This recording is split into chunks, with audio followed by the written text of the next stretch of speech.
Hello, everybody. We're going to be reading Genesis. We're starting in chapter 29, and I am reading out of the King James Version. Then Jacob went on his journey and came into the land of the people of the east. And he looked, and behold, a well in the field. And lo, there were 3 flocks of sheep lying by it, for out of that well they watered the flocks. And a great stone was upon the well's mouth. And thither were all the flocks gathered. And they rolled the stone from the well's mouth, and watered the sheep, and put the stone again upon the well's mouth in its place. And Jacob said unto them, My brethren, whence be ye? And they said, Of Haran are we. And he said unto them, Know ye Laban the son of Nahor? And they said, We know him. And he said unto them, Is he well? And they said, He is well. And behold, Rachel his daughter cometh with the sheep. And he said, Lo, it is yet high day, neither is it time that the cattle should be gathered together. Water ye the sheep, and go and feed them. And they said, We cannot until all the flocks be gathered together, until they roll the stone from the well's mouth, then we water the sheep. And while he yet spake with them, Rachel came with her father's sheep, for she kept them. And it came to pass, when Jacob saw Rachel, the daughter of Laban his mother's brother, and the sheep of Laban his mother's brother, that Jacob went near, and rolled the stone from the well's mouth, and watered the flock of Laban and his mother's brother.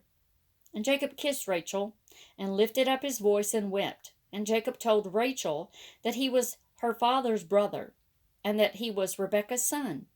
And she ran and told her father. And it came to pass, when Laban heard the tidings of Jacob his sister's son, that he ran to meet him, and embraced him, and kissed him, and brought him to his house. And he told Laban all these things. And Laban said to him, Surely thou art my bone and my flesh. And he abode with him the space of a month. And Laban said unto Jacob, Because thou art my brother, shouldest thou therefore serve me for naught? Tell me, what shall thy wages be? And Laban had 2 daughters. The name of the elder was Leah, and the name of the younger was Rachel. Leah was tender-eyed, but Rachel was beautiful and well-favored. And Jacob loved Rachel, and said, I will serve thee 7 years for Rachel, the younger daughter. And Laban said, It is better that I give her to thee, than that I should give her to another man. Abide with me. And Jacob served 7 years for Rachel, and they seemed unto him but a few days, for the love he had to her.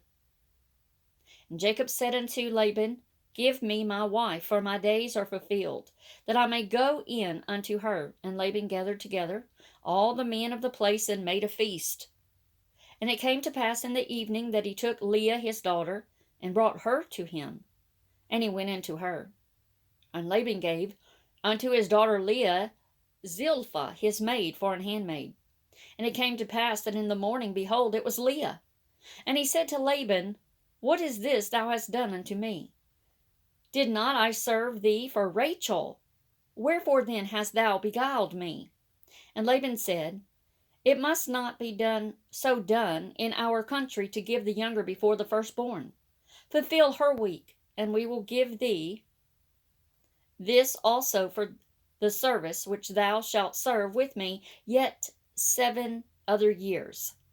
And Jacob did so, and fulfilled her week, and he gave him Rachel his daughter to wife also. And Laban gave to Rachel his daughter Bilhah his handmaid to be her maid. And he went in also unto Rachel. And he loved also Rachel more than Leah, and served with him yet 7 other years. And when the Lord saw that Leah was hated, he opened her womb, but Rachel was barren. And Leah conceived and bare a son. She called his name Reuben, for she said, Surely the Lord hath looked upon my affliction, now therefore my husband will love me. And she conceived again and bare a son, and said, Because the Lord hath heard that I was hated, he hath therefore given me this son also. And she called his name Simon. And she conceived again and bare a son, and said, Now this time will my husband be joined unto me, because I have borne him 3 sons. Therefore was his name called Levi. And she conceived again and bare a son, and she said, Now will I praise the Lord. Therefore she called his name Judah, and left bearing. Chapter 30. And when Rachel saw that she bare Jacob no children, Rachel envied her sister, and said unto Jacob, Give me children, or else I die. And Jacob's anger was kindled against Rachel, and he said, Am I in God's stead, who hath withheld from thee the fruit of thy womb? And she said, Behold, my maid Bilhah, go into her, and she shall bear upon my knees, that I may also have children by her. And she gave him Bilhah her handmaid to wife, and Jacob went in unto her. But Bilhah conceived and bare Jacob a son. And Rachel said, God hath judged me, and hath also heard my voice, and hath given me a son. Therefore called she his name Dan. And Bilhah, Rachel's maid, conceived again, and bare Jacob a second son. And Rachel said, With great wrestlings have I wrestled with my sister, and I have prevailed. And she called his name Naphtali.